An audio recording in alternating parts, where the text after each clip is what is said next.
Good afternoon, everyone. Thank you for the invitation. I'm really happy to be here today to talk about a topic that I care about, which is the plastic pollution. So does size matter? So in fact, a lot of people know about the plastic pollution, actually, because when you see this seal tangled in a fisherman net, it's quite emotional.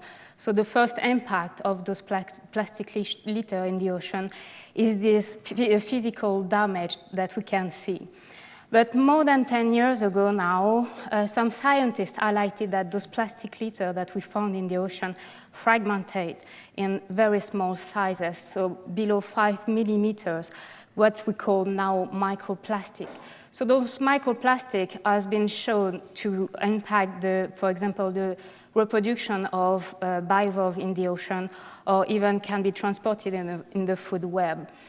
So that's why a lot of scientists started to wonder how much of those microplastics we should find in the ocean compared to the discharge we have every year in this ocean.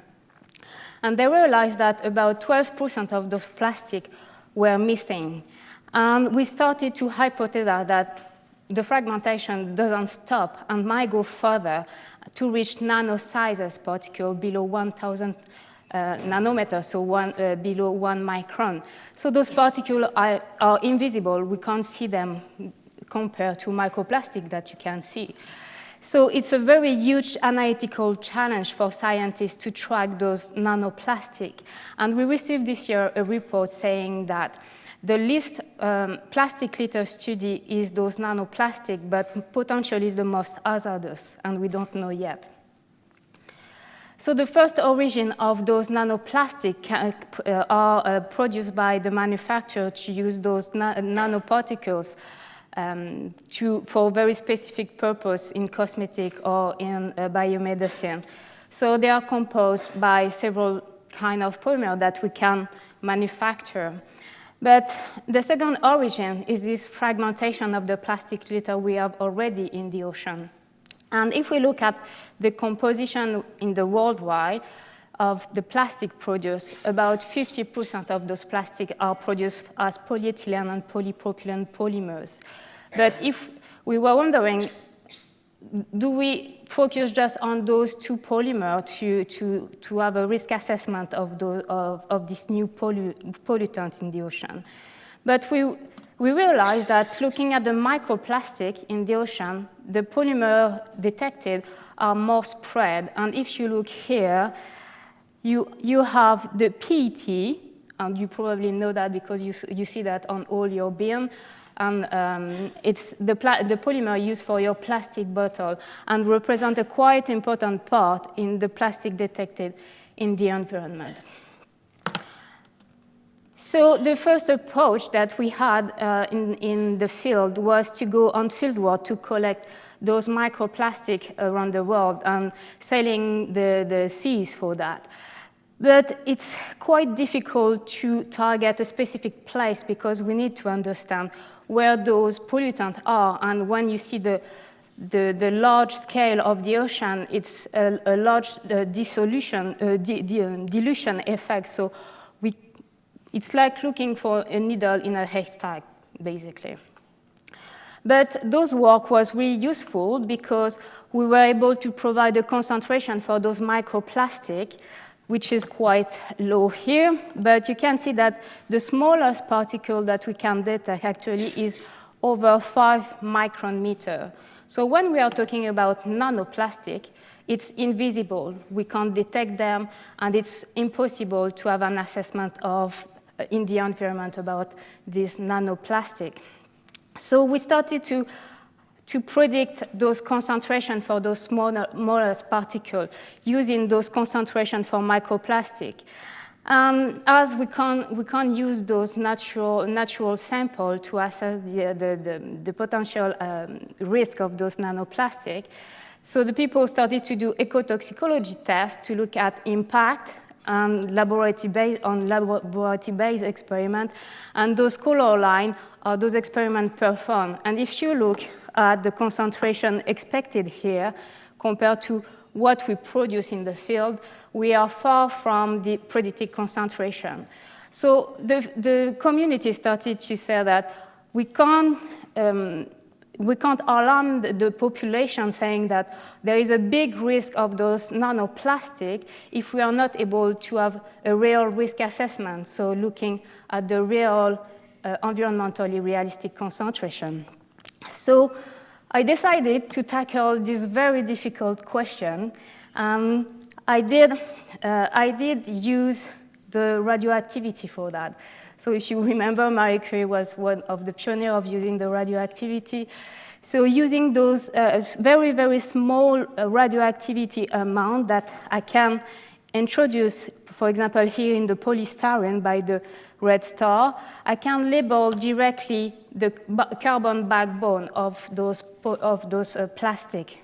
And I can synthesize them for 20 nanometers and 250 nanometers. So this really powerful labeling was allowed me to work at environmentally realistic concentration.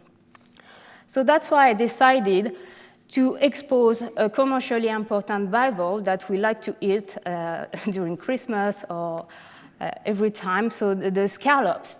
So for those two sizes, to look at what would be the size effect of those particles when you expose those bivalves. So we showed that for an exposure just over 6 hours, the scallops was absorbing those particles. And we were, for the first time, able to quantify this amount because we need to understand how much of those particles we could eat finally. So we showed that for the 20 nanometers was uptake for 30% after just 6 hours, while the biggest was just 15%, showing that the very small particle go through any mechanism of selection of the bivalve. So basically, they are absorbing those nanoplastics and they can't avoid it. So for a very perfect scenario, we were trying to see, if, for example, we have like a clean ocean, we transfer the scallop in a clean water with no nanoplastic. We were wondering how much time those scallops, so those bivalves, would need to eliminate those particles. And over 80% of those particles was eliminated within 3 days. So which is a quite interesting result. So as the radioactivity is a very powerful tool, I wanted to make the invisible visible using the autoradiography. So this technique is basically quite similar to the technique when you go to the hospital to have a photo of your bones. So basically, I did freeze the whole scallops, slice them to have some images. And here you have the images of the whole body of your scallops. And here is the autoradiography. So if you are able to see some color there, it means there is radioactivity, meaning there is particles.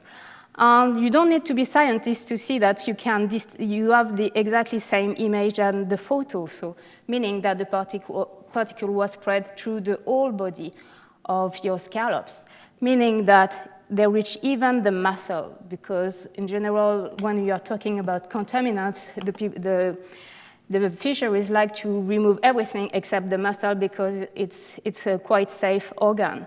But even if you are eating the muscle, it might be possible that you are eating nanoplastics. And it's just for after 6 hours. So we were wondering that I said within 3 days, 80% of those nanoplastics was depurated. But after 8 days, we were able to see that in the body, some particles were sticking in the stomach and in the sexual organ and in the kidney. So this result is very interesting because, as I said at the beginning, microplastic at higher concentration was shown to impact the reproduction of bivalve. And these results support the statement in the literature. So with all these really powerful data, we wanted to provide like a real risk scenario, so meaning that using the same concentration that I use for 6 hours compared to if it was a chronic exposure for 1 year, for example, like it happened in the ocean. And we were able to show that the bioaccumulation of those nanoplastics were reaching over 1.5 milligram of nanoplastic per gram of tissue, so per gram of scallops, meaning that we are reaching the concentration used, a high concentration that was criticized at the beginning, saying that it was too far from the realistic concentration. But in fact, we might reach those concentrations that is problematic for the bivalve. So now, what is the next step with that? So I did use like a very specific polymer, very specific particles, but we know also that those particles depend, the impact of those particles depend on the type of polymer used, the shape, and the concentration. So basically, the next step I will undertake to foster this research is just to challenge the model I'm producing to see if this model is realistic or not. So basically, just to summarize globally what I was talking about today, I think that it was really important to work at environmentally realistic concentration with this new powerful approach, because it will inform that the study performed before are not maybe so silly, and we need to take care about what would be the next step for the impact of those nanoplastics, and we have to look at what would be this impact about those polymers, those nanoplastics. So it will provide a rare set of data for ecotoxicological model that could be applied of a large range of fields like aquaculture or fragmentation, or even looking at recycling those polymers. The most important thing that we were for the first time able to help to provide some information for a real risk assessment of those nanoplastics. Thank you.